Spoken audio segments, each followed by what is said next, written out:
Hello, my Pilates lovers. Thank you for tuning in to All Things Pilates. I'm your host, Darian Gold. Each episode, you'll get to hear a new guest share his or her knowledge, insights, and experiences.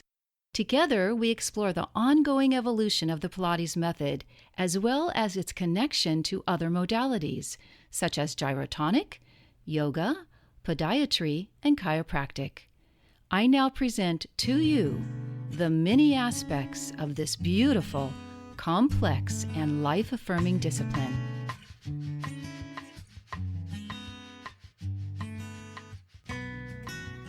Today, I'm so pleased to finally share this time with my good friend, Moses Urbano, a fellow second-generation Pilates instructor, who I met over 20 years ago during a Romana's Pilates convention, and we've stayed connected ever since.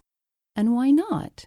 Moses is one of the warmest, kindest, and most knowledgeable classical Pilates experts I've worked with.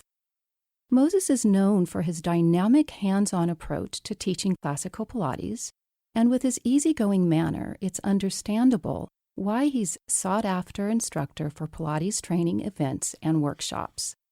Moses's personal philosophy is to forever remain a student, and he demonstrates this by continuing as a student with his fellow instructors and instructor trainers at Romana's Pilates. His passion is to share his Pilates journey and to support Pilates instructors around the world. In the early 2000s, Moses had the great privilege of assisting and traveling with Romana Kryzanowska on her teaching and certifying tours abroad. Though Romana is no longer with us physically, I know her spirit is very happy to know Moses has taken a leadership role in the Pilates community and is mentoring new generations of teachers. Calling in from busy, dynamic Los Angeles is mi amigo, Moses Urbano. Moses. Hi, Darian. Hi, finally. Well, it took a little while, but here we are. And wow, thank you for the intro. Congratulations on the show. Thank you. This is really exciting to finally be with you, and I'm very, very proud for you having one. Thank you, Moses. Moses, how and when did you learn about the Pilates method? Wow, well, would you believe me if I told you that Marilyn Monroe was instrumental in inspiring me to Pilates? Marilyn Monroe? Do tell. I'm not that old. No, we were on holiday in December of 97 in a nice hotel up here in Los Angeles. And the fitness center happened to be her private bungalow, so there were photos of Marilyn all over the place. As I found myself kind of reading upcoming January issue of the Los Angeles magazine, and there was this amazing article about Pilates or something like that. So alone, sitting there, really resonated what I was reading about this new, quote, new craze going on in Los Angeles called Pilates. Little did I know at that time, Pilates had been around way, way, way before this craze wave had come. We had an upcoming trip to New York City in January of 98. And from that article, I found the information in New York to give them a call and just sign up for a class. And when we went to New York in January of 98, I went over to the Pilates studio of New York on the west side above the Fairway Market and went up to the 5th or 6th floor of steps and was blown away by some Pilates class that I had no idea what I had done, but I just felt terrific. I remember steps. It was pretty popular. I think it was mostly popular because of all the Broadway performers, having classes there.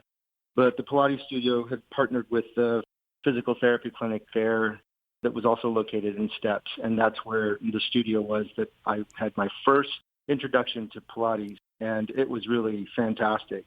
I felt so energized. I felt like I had someone else's body that I was able to carry with me for some time, and it really made quite an impact for me. And then how did you come to meet Romana, and what was your first impression of her? Well, after that session in January of 98, I brought back to San Diego a roster of these teachers that were certified in the work that I had experienced. So I sought out a local teacher in Oceanside, and Julia was amazing. She gave me what I needed, and also suggested that I seek out other teachers in Southern California. And that brought me up to a whole new school of teachers in Los Angeles. And, I had the great privilege of working with Bill and Jackie Landrum up in Hollywood. And he was actually the first male instructor that I had hands on me. And it was an interesting experience. And I worked with Heather out in Santa Monica, Audrey out in Orange County, Elise out in Palos Verdes. I'll always remember the mat class with Elise. It was the most challenging, and it really inspired me to go to the next step and start documenting my time with the sessions I was taking with all of these teachers. Every one of them were encouraging me to seek out a certification.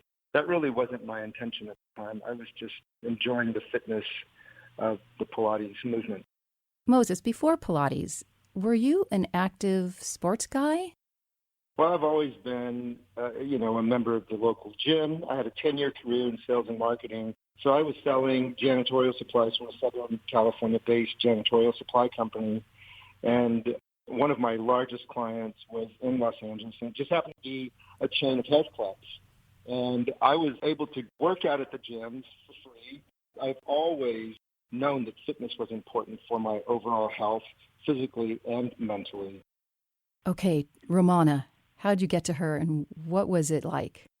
Well, finally, after about 15 months, doing the due diligence that was suggested by the teachers of taking the prior sessions that were required at the time, what we needed to learn was the system of Pilates, and that was work on the different apparatus, the reformer, the mat, the chairs, the Cadillac, etc. So all of the teachers were grooming me so that I could prepare myself for the evaluation. And really that evaluation was more like an audition. So it really took the time for me to learn what they were telling me to do and actually try to learn it so that I could regurgitate it on an evaluation. I did all of my prerequisites and prepared myself for a trip to New York, which was the following year, and that was in March of 1999. It was March 29th. That was a Monday. I remember as clear as the light as day. I walked into the studio. I was a nervous wreck, as you can imagine. All of this information about Romana, who she was, and what great things she was going to bring to me. All of my teachers, I thought at this point, were amazing because my body just began to develop in a way that I'd never imagined it was possible. So I found myself on the 6th floor at 50 West 57th at Drago's gym, and the elevator doors open, and there were just mobs of people, clients and teachers. So I made my way over to the desk, and Drago at Drago's gym pointed me in the direction that Romana was at, and through all of these people, I just felt an electricity from across the room, and I saw a small figure way at the end working with someone on this large round barrel, and it was Romana. There was no mistake about who she was. So he directed me to go over, introduce myself, and let her know that I was her next.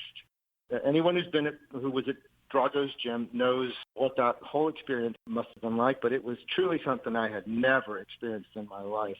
But it was truly amazing. I just made myself over and right on the hour, introduced myself, and she looked me up and down, and she was a dynamo, pint-sized bundle of dynamite. She was just electric and asked me a few questions about my movement experience and had me go over and start with what I knew on the reformer.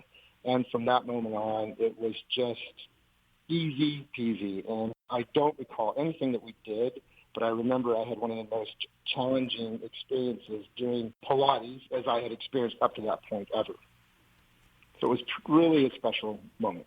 Did you stay and work with her, or did you have to come back to Los Angeles or San Diego? Well, after my session, the whole purpose of my going and having that workout with Romana was to ask for an evaluation. I did ask for that evaluation, and I went on to further ask if that session could be my evaluation. And a long story short, she did allow me to have that session be my evaluation and simply informed me that I would have to move to New York so I could start my independent study with her. So no, I didn't stay at the time. I had to come back home and make some arrangements. It was a few months before I actually went back to New York, and that was the summer of 99, and I stayed there pretty much the rest of the year to do my independent study and log as many hours as I could in the studio and just take in as much as I could. And it was from the beginning to the end. I think there were probably 1,000 hours that were logged of the 600 hours required. But even at the end, I just felt as though I had barely begun to scratch the surface. Every day was a new experience, and the journey was priceless. And at some point, Romana must have seen something in you that made her feel comfortable to take you by her side and ask you to then travel with her and assist her.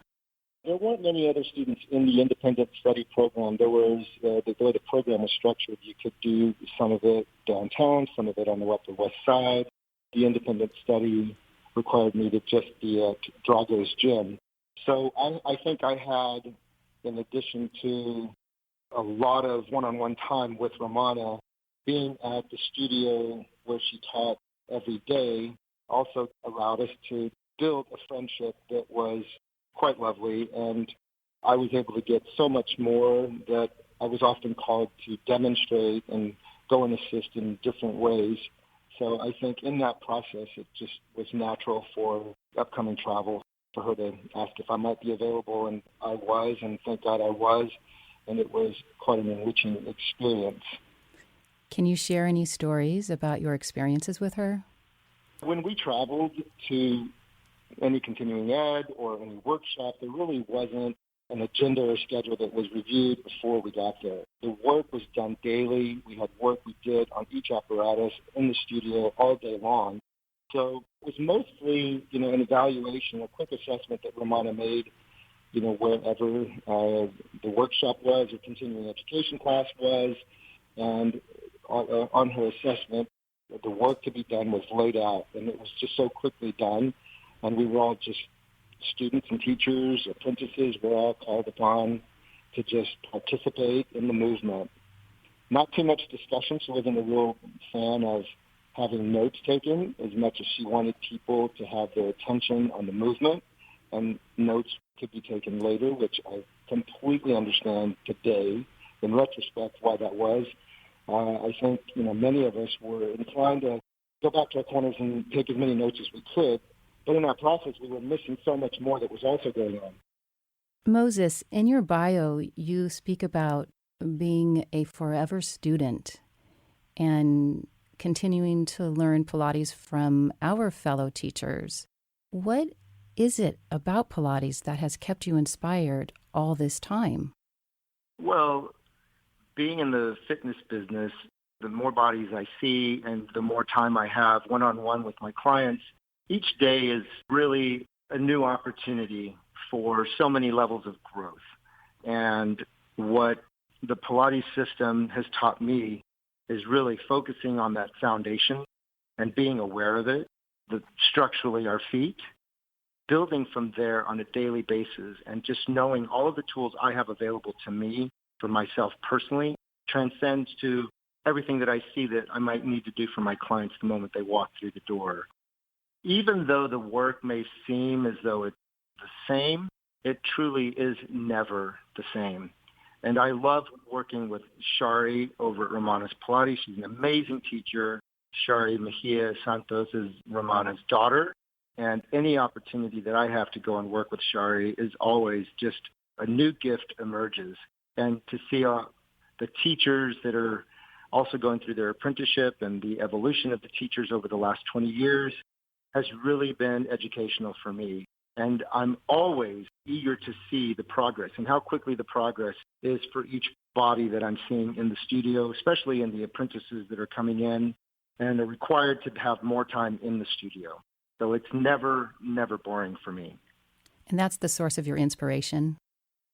Absolutely. It's the gift of Pilates and how bodies and minds come to life and people are executing things that they never thought possible within their bodies. Moses, you consider yourself also a men's Pilates ambassador. Would you explain what you mean and Do you think there should be a greater effort made to encourage more men to practice Pilates? Well, thank you for asking and mentioning me as an ambassador. I'm a big proponent of Pilates for men. I think that there's an imbalance in the genders that are coming to Pilates. The first 20 years have been, extraordinary for me. I've had the great pleasure of working with professional athletes, and so much of the work that I do for my male athletes is not dramatically different, but there is quite a significant difference and minor adjustments that I've had to consider doing that maybe I wasn't taught to do in a certain way. But I've definitely seen the results and the feedback that I get with adjusting and modifying some of the work, many of the exercises that I do for my men in slight variations. So in that regard, I would definitely say that I would be grateful to be called a Pilates, an ambassador for Pilates, and in trying to work with our male instructors across the country, across the planet, to encourage their male clients to experience Pilates a little bit more. And taking that a little bit further, I would love to challenge every studio owner and male Pilates instructor to work with their studio owners and schedule at least one males-only class per week for 1 hour facilitated by a male Pilates instructor. There's just an energy, there's a vibration, and there's work that emerges from that environment that I think is healthy, and would it be inspiring for men doing Pilates to encourage their male friends to do more, and perhaps even encourage our female clients and teachers to encourage their male friends to go and try one of the men's Pilates class. I'm really hopeful and looking forward to those opportunities in the coming months, years, so that we can expand the benefits of Pilates to our male friends. Yes, thank you for saying that. I've been saying that for about 25 years, so I'm glad you as a guy is saying that also. Well, it's a pleasure, and we're actually doing that out here in Los Angeles. We started a men's class over at Catroni Fitness, and Sam and Susanna have given us a time slot where we have male teachers and male clients come in for, at this point, we're doing a 45-minute kind of free-flowing workout, and followed up by a 45-minute movement discussion of different sequences on the reformer, the mat, Cadillac, that may be useful for some of the body types that happen to be in the class. And from that work, there is so much more that unfolds, and it's a mutual benefit for the teachers and the male clients that are coming in there. We're seeing great benefit, and the feedback is really positive on all fronts. So I hope that anybody listening out there can reach out. If there's any questions that they have on what we're doing, how we're doing, I'd be happy to share a little bit more on individual cases, wherever you may be.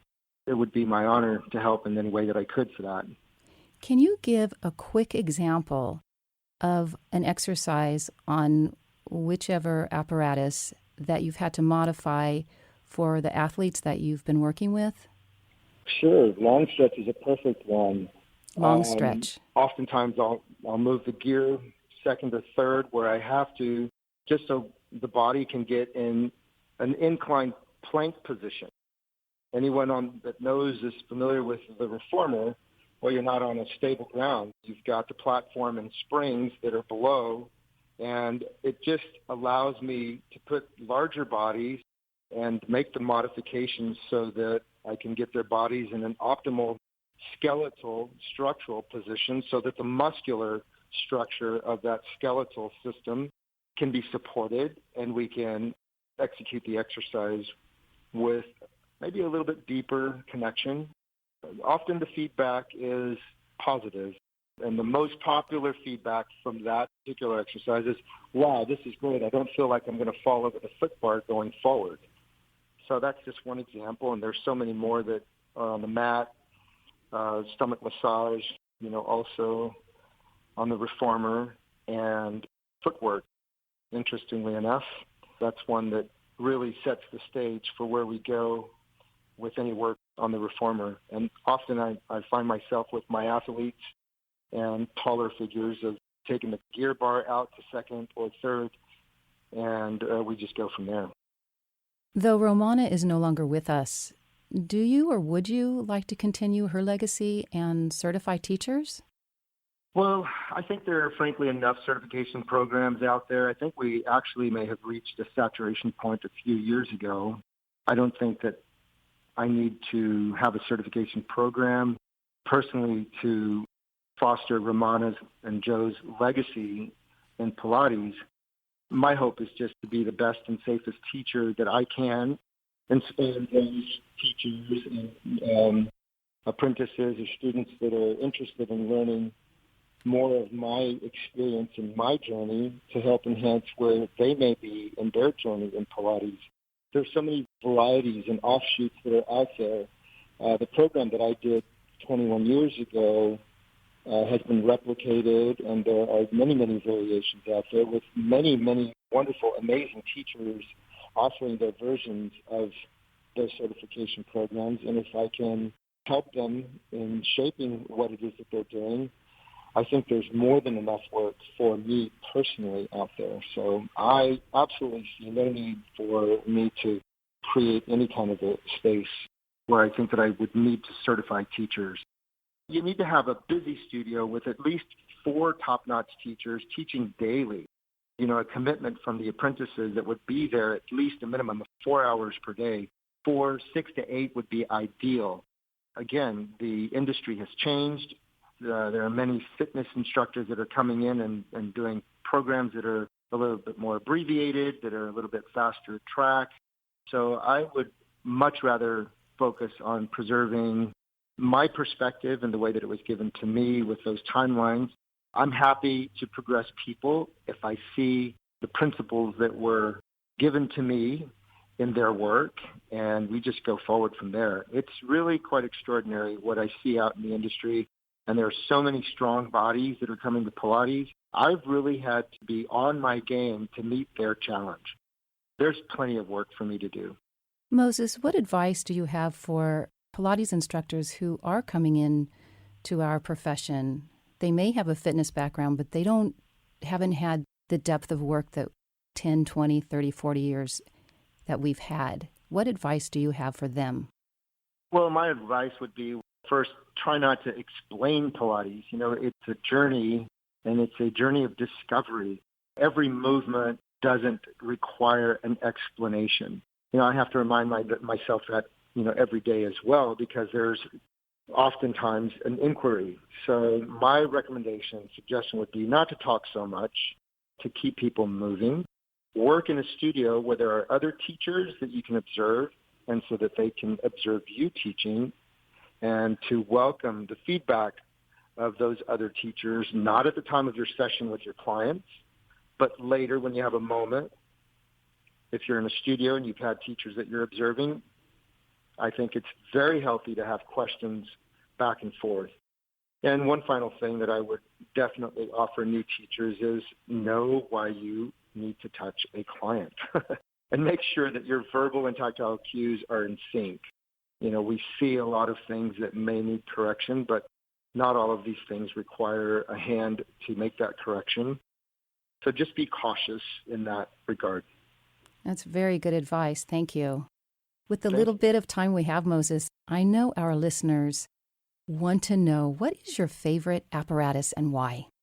Mine is the mat. I love the mat because it challenges me the most. I have the foot strap to help anchor my body where I need to be anchored. And really, it's in preparation so I can do my daily back extensions on the large barrel. I love hanging over the barrel, just falling into a handstand and doing a few frogs and frog right out into a nice, tall, standing position and try to make my 5'6" frame taller than it is. Every piece is interconnected, but I really love the mat. And I challenge everyone to go out and use your mat strap, and use the bars, and play with it. It really is your lifesaver, and you can take it anywhere you go. Even if you don't have your mat with you, you can replicate what you did on the mat. Yes. Just be sure to support your spines. Moses, please come back. Thank you so much for your time today. If someone wants to contact you and join your workshops or take a private lesson from you, how do they get in touch with you? Well, they can go to my website, accesspilates.com, and I would be delighted to come back And anyone interested in privates or any upcoming workshops can go there, check out what my calendar looks like and where I may be. Currently in Los Angeles/San Diego, and in the summer we'll be in Berlin, Germany. Thanks for listening. Thank you for having me, and I wish you great and continued success on the show, Joanne. Thank you, Moses. It's always good to catch up with you. Look forward to seeing you soon. Yes, thank you so much. You're welcome. All Bye-bye. right, take care. I hope you are taking time for yourself to quiet your mind. That helps after you do your mat work. Your mind is much calmer. You feel calmer. And also, please try to clear your thoughts so only positive ones can be for yourself and the people in your life. And as you know, please remember, I want you to lift your head, lift your spine, because they will lift your spirit. Have a great week, everybody.